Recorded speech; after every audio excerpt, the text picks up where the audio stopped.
Welcome back. I'm Kim Bailey and this is Talking in Public. Today in this session we're going to look at developing your individual style. Now this is a way for you to present your information each time that you have to do a presentation or a speech, and it ensures that the audience know that they are seeing and hearing you, and that it helps you to be comfortable with making speeches or doing presentations.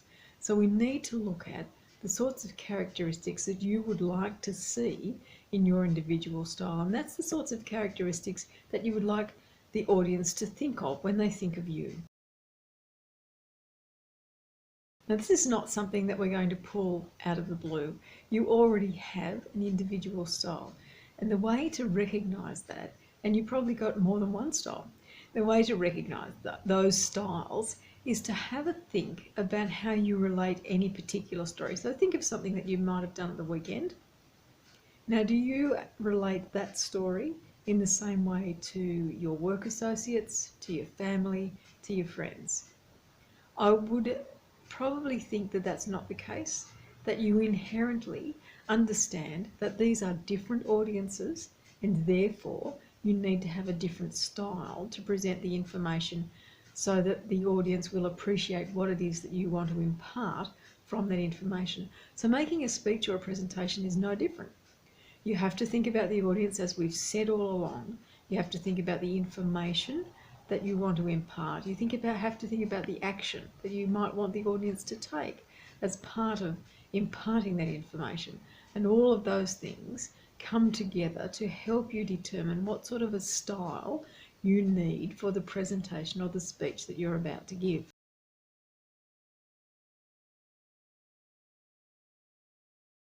By looking at other speakers and presenters, you get an idea of different styles for different occasions.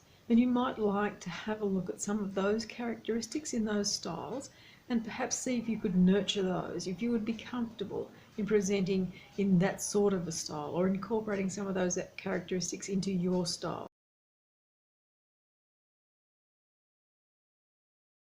I know for a lot of the people that I coach, they find that one of the things in my style that they like to incorporate into their presentations and speeches is the use of questions. So they're starting with a question, starting with a date, starting with a phrase that they can use throughout the rest of the presentation or the speech. So that's something where they have observed me speaking and they've decided that's a characteristic of style, because it is part of my style, that they would like to incorporate into their own presentations. That's just an example of how you can observe others and learn from others and incorporate the things that you appreciate in others into your own development of your style. Conversely, naturally, there are things that you might see in presenters that you don't like, that irritate you, that make you lose interest in the topic. And those things are as important to identify, because you don't want to be doing those things to your own audience.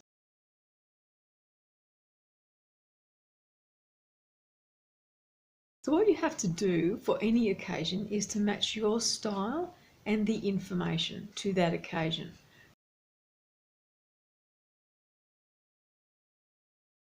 I'm sure that examples of how you have to match your style and your information to the occasion will jump into your head straight away. Obviously, when you're presenting a speech at a wedding, it's going to be very different to when you're presenting a speech at work. So the occasions are different, the information's different, the style might have to be different. It might not, but it might be, and it's worth considering. And all of the things that I'm talking about are things that you need to think about when you're preparing and presenting your information or your speech.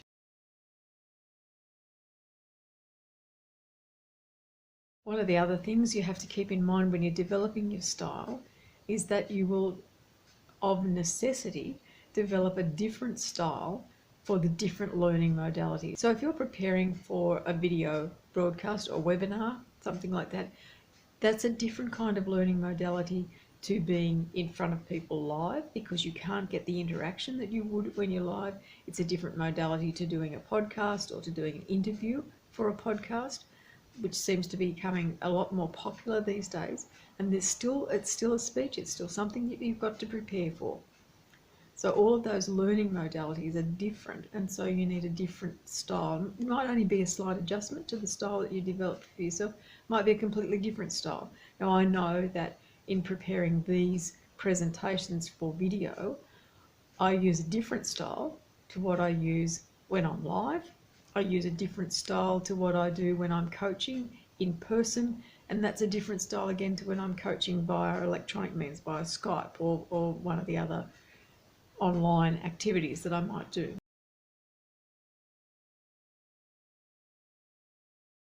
In all of the development of your style, you need some help. You need someone watching you so that they can tell you the things you do that you don't recognize, that are probably automatic movements, hands, feet, head, all of those sorts of things that you might do in a presentation that you just don't know that you do.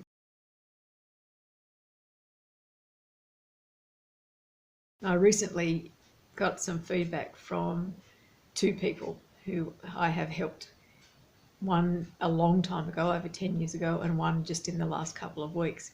And it was interesting to hear them compare their styles and the things that they knew the one that was most recently coached knew that she didn't need to do because the other one had been pulled up about doing them. And they looked at one another and they looked at one another's styles, and it was very helpful to both of them to recognise that there were things that they did that they didn't know they did, but also that there were things that they were focused on, particularly in terms of nerves, that nobody else noticed, nobody else saw.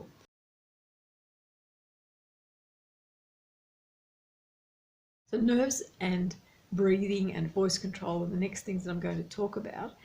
But when you're developing your style, it is important for you to have someone watch you, to have someone not listen to the content of what you've got to say, but listen to the flow of the information and look more importantly at how you're presenting. So what is it that you do? How do you stand? How do you project your voice? Where do you look? So that you don't end up being a cardboard cutout, because that's what we don't want. We don't want you to just get up, read your speech, get down. You know, it's not good for anyone. It's not good for you. It's not good for the audience. And really, I know I keep saying it, but you're going to a lot of effort to make this presentation, to make this speech. Make it so that you get some reward from it as well. It has to be a win-win situation. So let's leave it there for the moment on this one. I want you to go off, develop your style, think about all of the things that I've talked about. And in the next session, we're going to look at nerves, at voice and voice control, and at breathing.